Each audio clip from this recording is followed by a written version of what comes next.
تجري من تحتها الأنهار خالدين فيها أبدا وعد الله حقا ومن أصدق من الله قيلا والذین آمنوا وعملوا الصالحات، اور جو لوگ ایمان لائے انہوں نے نیک عمل کیے ان کو ہم ایسے باغات میں داخل کریں گے جن کے نیچے نہریں بہتی ہوئی ہوں گی، ان میں وہ ہمیشہ ہمیشہ رہیں گے۔ وعد اللہ حقا، اللہ کا وعدہ سچا ہے۔ ومن اصدق من اللہ قیلا، اور اللہ تعالیٰ سے بڑھ کر کون اپنی بات میں سچا ہو سکتا ہے۔ ليس بأمانيكم ولا أماني أهل الكتاب من يعمل سوءا يجز به ولا يجد له من دون الله وليا ولا نصيرا۔ ليس نہیں کے معنی میں ہے، ليس بأمانيكم نہ تمہاری آرزو پر ہے، ولا أماني أهل الكتاب اہل کتاب کے آرزو پر، امیدوں پر، امنگ پر۔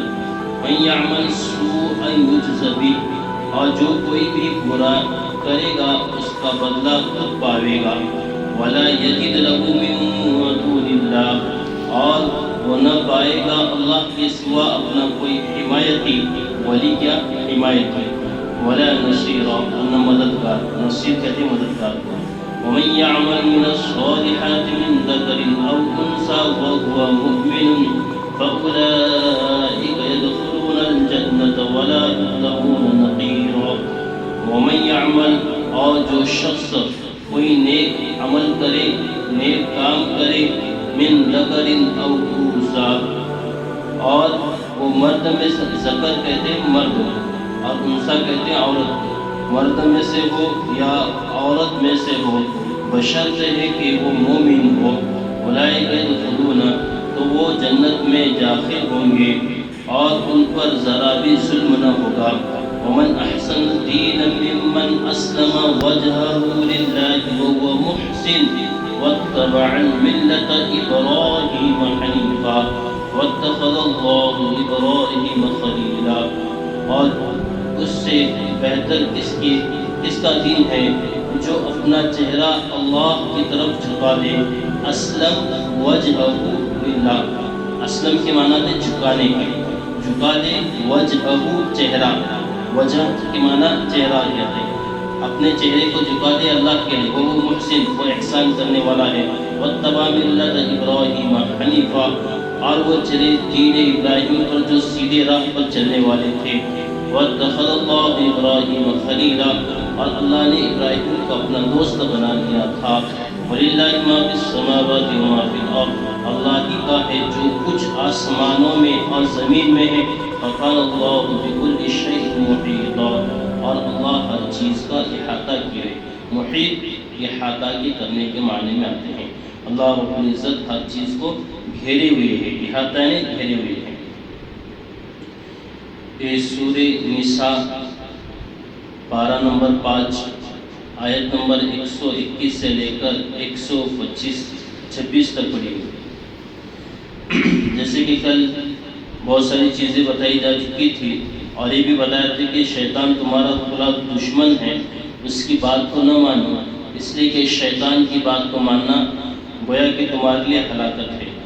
انہی میں سے اس کی بات کو آگے بڑھاتے ہوئے بتایا کہ جو شیطان کی مان کر چلے گا اللہ رب العزت اس کا ٹھکان جہنم بنا دے گا، اس لیے کہ اس کا شیطان کا ماننے والا اس سے بچنے کی کوئی راہ نہیں پا سکتا۔ یعنی شیطان کی مان کر چلنے والا وہ انسان دنیا کے اندر کبھی کامیابی کی راہ نہیں پا سکتا۔ تبھی آگے ہے والذین آمنوا، اور ایسے بھی لوگ ہیں جو الذین، اس کے معنی وہ لوگ جو، یعنی کون؟ وہ لوگ جو ایمان لائے اور اچھے عمل، وعاملوا اچھا عمل کرنا، صالحات نیک لوگ، نیک عمل، سندخلہم، تو ہم ان کو، سین قریب کے لیے، یعنی قریب ہم ان کو، سین قریب کے لیے آتا ہے تو گویا کیا بتا رہے کہ عن قریب انشاءاللہ ہم ضرور بھی ضرور ان کو جنت میں داخل کریں گے۔ جنات کے معنی آتے ہیں باغات کے، کہ ہم باغوں میں داخل کریں گے، ایسی باغیں ہوں گے جس کی نیچے سے نہریں جاری ہوں گی، یعنی گویا کہ ایسا باغ ہرا بھرا ہوگا اور اس ہرے بھرے باغوں کے کناروں سے ایک بہتر سے ندی نالے ہوں گے اور پھر اس میں ہمیشہ ہمیشہ رہیں گے۔ کون؟ ایمان والے، انشاءاللہ ہم سب لوگ۔ وعد اللہ حقا، یہ جو بتایا جا رہا ہے قرآن کے اندر، تو اللہ رب العزت اس کے اوپر بتا رہے وعد اللہ حقا، یہ اللہ کا وعدہ ہے، اللہ پورا کرے۔ یہ کون کہہ رہا ہے؟ اللہ کہہ رہا ہے۔ تو اللہ خود کہہ رہے ہیں وعد اللہ حقا، یعنی میرا وعدہ سچا ہے۔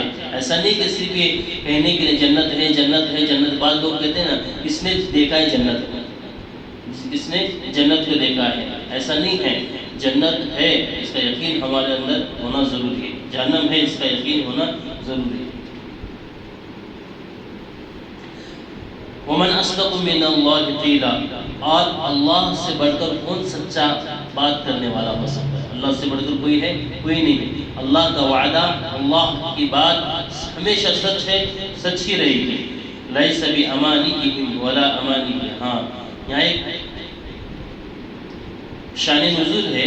اصل میں حضرت قتادہ رضی اللہ تعالیٰ عنہ فرماتے ہیں کہ وہ ایک روایت کرتے ہیں، جو روایت بخاری میں بھی ہے اور تفسیر کے کتابوں میں بھی ہے۔ فرماتے ہیں کہ چند یہودی مسلمانوں کے پاس، صحاباؤں کے پاس آئے، حضرت صحابہ کے پاس آئے، اور صحابہ رضی اللہ تعالیٰ بیٹھے ہوئے تھے اور آ کر کہنے لگے کہ ہمارا دین سچا دین ہے۔ یہودی آ کر اور کہنے لگے کہ نصارہ بھی آئے، نصارہ بھی آئے، وہ بھی کہنے لگے کہ ہمارا دین سچا ہے۔ کیوں؟ ہمارے نبی اولا نبی، ہمارے اوپر بھی کتاب تم سے پہلے نازل کی گئی، آسمان سے ہمیں کتاب نازل کی گئی، ہمارے نبی سچے نبی۔ پھر اس کے بعد نصرانی کہنے لگے کہ ہمارا دین سچا ہے، ہمارے نبی حضرت عیسیٰ علیہ السلام اللہ رب العزت نے ان کی بڑی فوقیت دی تھی اور ان کے اوپر بھی کتاب نازل کی تھی۔ حضرت موسیٰ علیہ السلام پر بھی کتاب نازل کی تھی، حضرت عیسیٰ علیہ السلام پر بھی کتاب نازل کی تھی۔ حضرت موسیٰ علیہ السلام پر کتاب جو نازل کی تھی تورات، اور حضرت عیسیٰ علیہ السلام پر جو نازل کی تھی انجیل۔ تو تورات انجیل یہ دونوں اور اس وقت کے سب سے بڑی کتابیں تھیں۔ تو بتایا کہ ہمارا نبی سب سے بڑا، ہمارے نبی کے سچا۔ جب یہ بات بتائی تو اس کے بعد حضرت صحابہ کرام تھوڑی خاموش رہنے والے تھے۔ وہ کہنے لگے کہ ہمارے نبی سب سے، اس لیے کہ خاتم النبی کے نبیوں کو ختم کر، آپ کے نبی اولا ہے تو ہمارے نبی خاتم ہے، یعنی ختم کرنے والے، یعنی ابھی اس کے بعد کوئی نبی آئے گا نہیں۔ وہ خاتم الکتاب، آپ بتائیں کہ قرآن جو ہے ختم ہونے، اب اس کے بعد کوئی کتاب دنیا میں نازل نہیں ہوگی، یعنی یہ آخری کتاب ہے جو اللہ رب العزت کی طرف سے براہ راست نازل ہوئی۔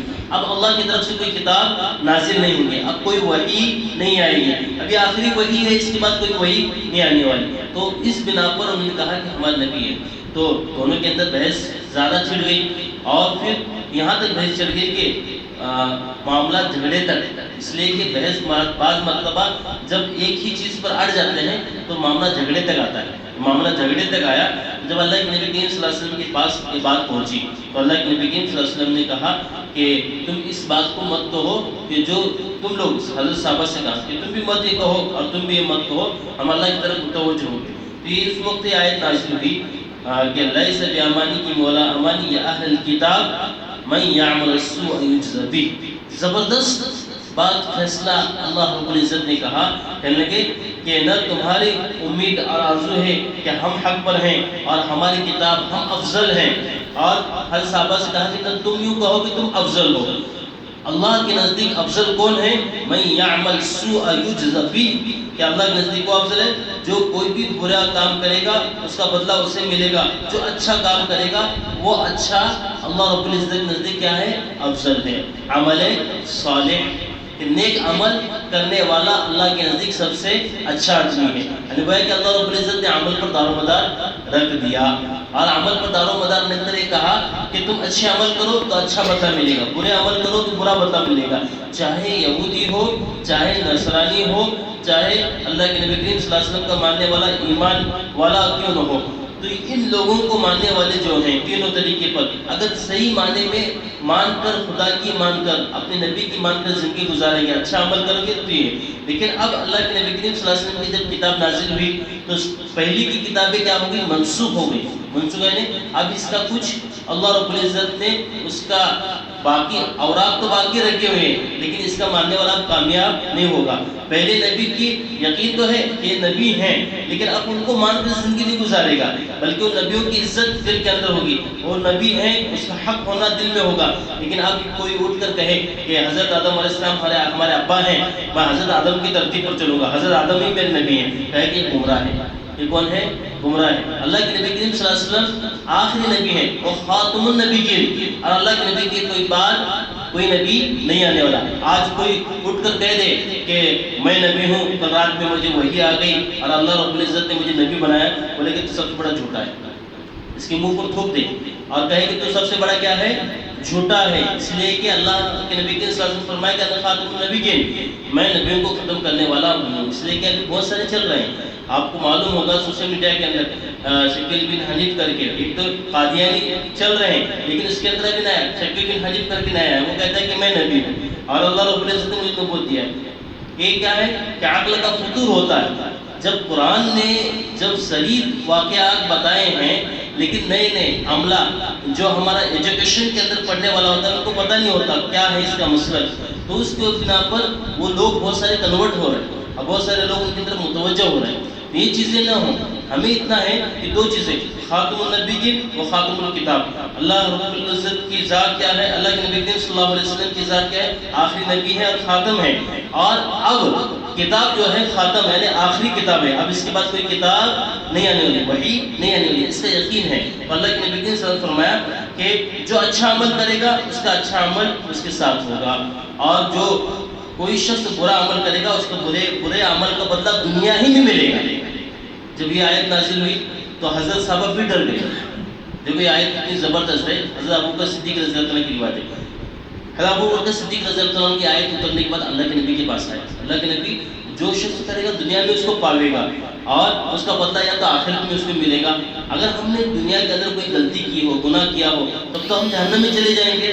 حضرت ابوبکر صدیق رضی اللہ عنہ کہہ رہے ہیں اللہ کے نبی کے ساتھ، تب تو ہم جہنم میں چلے جائیں گے، ہم نے اتنی نیکی کی، وہ نیکی کا کیا فائدہ؟ تو اللہ کے نبی صلی اللہ علیہ وسلم نے حضرت ابوبکر صدیق رضی اللہ عنہ سے کہا کہ اکبر صدیق رضی اللہ تعالیٰ تم گھبراؤ مت، اس بات کا مطلب یہ ہے اگر تم نے کوئی غلطی کی ہو تو اس کی سزا دنیا میں ملے گی آخرت میں، تم نے بڑا گناہ کیا ہے تو آخرت میں اس کی سزا ملے گی، تم نے چھوٹا گناہ کیا ہے تو دنیا میں اس کی سزا ملے گی، اس بنا پر کہ تمہیں دنیا میں چھوٹی چھوٹی تکلیفیں جاتے ہیں، وہ تکلیفیں اس گناہ کی معافی ہے، توبہ ہے۔ پھر اس کے بعد اللہ کے نبی صلی اللہ علیہ وسلم نے مثال دی، اگر تمہیں کوئی کانٹا چبھتا ہے تو یہ بھی کسی گناہوں کی بدولت تمہیں کانٹا چبھتا ہے تو یہ بھی اللہ رب العزت نے اس گناہ کی دھلنے کے لیے وہ کانٹا چبھا ہے۔ تم چلتے چلتے ٹھیس لگ جائے اور ٹھیس لگ جائے تکلیف پہنچی تو یہ تکلیف بھی کسی گناہ کی بدولت تمہیں ٹھیس پہنچا ہوا ہے، وہ بھی تم بیمار پڑ جاؤ۔ حضرت عائشہ رضی اللہ تعالیٰ عنہ کی روایت ہے، اللہ کے نبی صلی اللہ علیہ وسلم کو یہی سوال کیا، کل حضرت عائشہ رضی اللہ تعالیٰ عنہ سے اللہ کے نبی صلی اللہ علیہ وسلم نے کہا کہ عائشہ یہ مسئلہ یوں ہے کہ اگر کوئی شخص بیمار بھی ہوتا ہے تو اللہ رب العزت بیمار اس لیے کرتے ہیں کہ اس کے گناہوں کو معاف کرتے ہیں، اس کے گناہوں کو کیا کرتے ہیں؟ معاف کرتے ہیں۔ حضرت علی رضی اللہ عنہ کا قول ہے کہ حضرت علی رضی اللہ عنہ فرماتے ہیں کہ جب کوئی ہمیں تکلیف پہنچے، یہاں تک کہ مجھے کوئی ٹھیس بھی لگتی ہے، چلتے چلتے ہمیں ٹھیس لگتی ہے تو مجھے ٹھیس لگتی ہے تو میں پہچان لیتا ہوں کہ میرا کوئی گناہ ہوا ہے، اس گناہ کی بدولت اللہ نے دنیا میں مجھے سزا دی۔ ٹھیس بھی لگنا، کانٹا چھوٹنا، یہ چھوٹی چھوٹی ہے۔ یہ کیوں ہوتا ہے؟ ہم بولتے ہیں بعض مرتبہ مصیبت، کہ اتنی مصیبت ہے، سب سے زیادہ ٹینشن مجھے ہے کہ نہ ادھر قرض حق ہو رہا ہے اور نہ ادھر فلاں کا دینا ہو رہا ہے، اور سب سے زیادہ مصیبت میرے گھر پر آ پڑی ہوئی ہے، میرے ذہن پر کہ بیوی بیمار، بچے بیمار، میں پریشان، قرض میں ڈوبا ہوا ہوں، مال کی حالت تنگی ہے، اب پھر یہ بالائے طاق یہ میرے پر مصیبت آ گئی، تو یہ مصیبت آنا گویا کہ ہمارے گناہوں کا اللہ دھل رہا ہے۔ اس میں ناراض نہ ہو، گویا کہ یہ بھی نہ سمجھے کہ اتنا بڑا گنہگار کہ میں سارے گناہ، تو بعض مرتبہ اللہ یہ چاہتا ہے کہ سارے گناہ دنیا میں دھل کر آخرت میں جائے، جب آئے تو فوراً سے جنت میں داخل کرے۔ اس لیے مومن کے لیے دنیا کے اندر کیا ہے، اللہ رب العزت آزمائش کی جگہ رکھا ہے، اور آزمائش کے اندر جو کامیاب ہوگا اسے فوراً امتحان میں کامیاب ہونے کے بعد پھر امتحان نہیں ہوتا، امتحان میں ایک آدمی کامیاب ہوا، امتحان نہیں ہوتا بلکہ اسے اول پوزیشن میں کامیاب ہوا تو اس سے کیا ہوتا ہے؟ بدائی ہوتی ہے، اس کے لیے انعام ہوتے ہیں، اس کے لیے مٹھائی ہوتی ہے۔ اللہ فرماتے ہیں کہ امتحان کی جگہ ہے، جب اس امتحان میں تم کامیاب ہو، محسن سے احسان کرنے والا ہے، اخلاص والا ہو۔ اور دوسرا یہ ہے متبع ملت ابراہیم، کہ اللہ کے نبی کریم صلی اللہ علیہ وسلم کی اتباع کرنے والا ہو، حضرت ابراہیم علیہ السلام کی ترتیب پر چلنے والا ہو، یعنی ایک راستے پر، جیسے کہ حضرت ابراہیم علیہ السلام نے ایک طریقے پر چل کر واتخذ اللہ ابراہیم خلیلا، جیسے ایک ہی حضرت ابراہیم علیہ السلام سب سے زیادہ مخلص آدمی تھے۔ ویسے سارے نبی مخلص تھے، لیکن حضرت ابراہیم کے بارے میں اتنے مخلص کہ ہمیشہ بچپن ہی سے وہ اللہ کی پہچان میں لگ گئے، بچپن ہی سے اللہ کی پہچان میں خود سے پہچان کرنے لگ گئے، یہاں تک کہ 13 سال کی عمر میں انہوں نے اللہ کو پہچان لیا۔ حالانکہ ایسے ماحول کے اندر تھے جس ماحول کے اندر اللہ کا نام کا تصور بھی نہیں تھا۔